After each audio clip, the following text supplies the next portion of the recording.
Welcome all to the Curriculum Matters Learning and Advocacy Series. This is the first session in our series. My name is Maria Krivoruchko, and I'm a program manager of curriculum adoption and implementation at Pivot Learning. And I'm really excited that you're all here. Shelly Spiegel-Coleman will be talking about centering English learners for Californians Together. Thank you so much for being here. Good afternoon, everybody. So great to follow the terrific discussion that just took place from all of you. And as you saw, what I'm going to be talking about is English learners and how they should be centered when we're looking at high quality instruction as well as high quality instructional materials. Next slide. And when we do that, I think it's important to see where we are currently. We know that all English learners and all students deserve access to a full curriculum. In many instances, students are not getting access to all the courses and all of the subject matters that we know other students are. And in California, we have over 6 million students in our schools, while 19% of them are English learners. 37% are either current or previously English learners. So it's a significant part of our student population that's looking not only at content standards, but also looking at language development. And in that area, we know that only about 12.6% of English learners have either met or exceeded the math standards. And that's from the results of our state assessments. Next slide. So this is a quote that's from EdTrust's publication, Math as a Lever for English Learner Equality. And we know that achievement and opportunity gaps can be closed by implementing research-based instructional practices designed for English learners and by providing teachers with the training, time, and support to transform their teaching. And so here it is. This is what we'll be talking about, and I'll be talking with you for the next couple of minutes. Next slide. So for us, this is the real critical issue. High quality instructional materials must be both standards aligned, which means alignment to both content standards, the math Common Core content standards, and the English language development standards. So when we say standards aligned, we automatically think about both sets of standards. And at the same time, the materials need to address the language needs of English learners, and when appropriate, in both the primary language and in English. Next slide. So when we talk about the California English Language Development Standards, we just want to make a point that these standards are intended to amplify the content standards. So you can see in the green circle on the outside are all of our content standards. And the intent is that the English Language Development Standards be used alongside of the content standards, not in isolation, but in order to give teachers the time for them to develop intentional instructional strategies, for them to make intentional decisions when they're planning their lessons, at the moment of instruction, and when they're evaluating the student work. For us, the overarching goals of the English Language Development Standards are to support students to use English purposefully when they're describing, explaining, or arguing for their approach to problem solving, and also to engage in meaningful interaction with other students or with teachers, as well as with texts, and whether they're participating in a discussion, they're reading or they're writing, or they're presenting and or listening.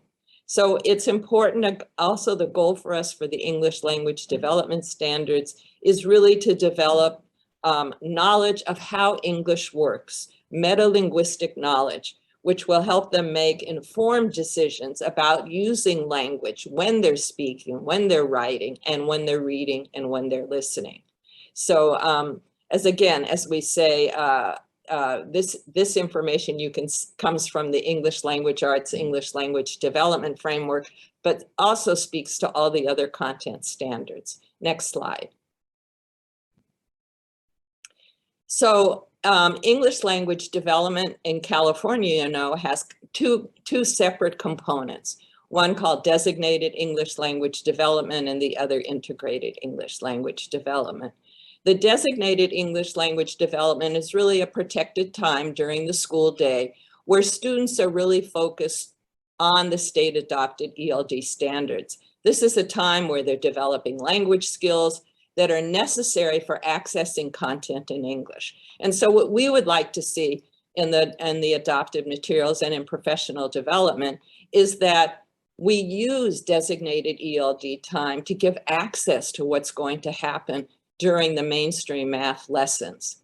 And during the mainstream math lessons, that's where we want teachers to have the additional support to be able to be conducting integrated English language development. And this is where we use the ELD standards in tandem with the state adopted academic standards. So the teachers are able to really look at a language focus as well as a content focus. Next slide. And there are really three components that English learners need. And you'll see 2/3 on the way down how integrated ELD and designated ELD cross these three components. The first one is really to give access to content. And we've listed 6 integrating instructional practices, but there may be in your setting or in your district some high quality instructional practices that you all focus on. And that those are important that you know that would give access to the content.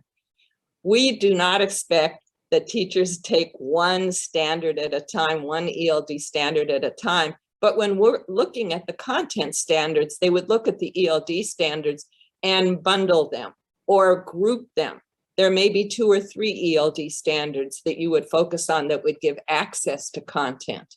And so it's important for teachers to be really proficient with those ELD standards to really know what is the language objective that they are going to focus on as well as the content objective.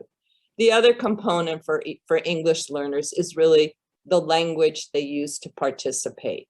And so we really need oral language practice, we need language-rich environments, and the teachers have to have the skills to be able to scaffold the participation for students in the lessons that they are delivering.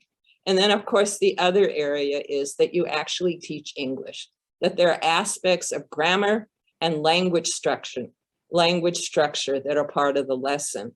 So when we look at the components of what English learners need, we look at comprehension, we look at interaction and participation, and then language study. And all of these need to play a role in terms of instruction, but they need to play a role in terms of what we want to see in the high quality instructional materials for math. Next slide, please.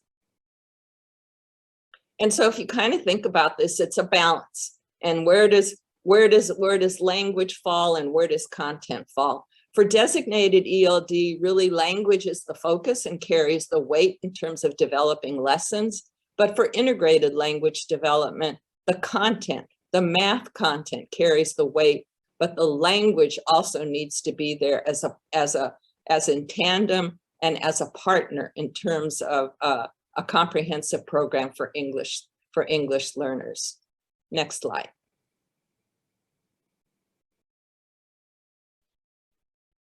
So you're going to be hearing from Crystal Gonzalez at one of our following sessions in the series here.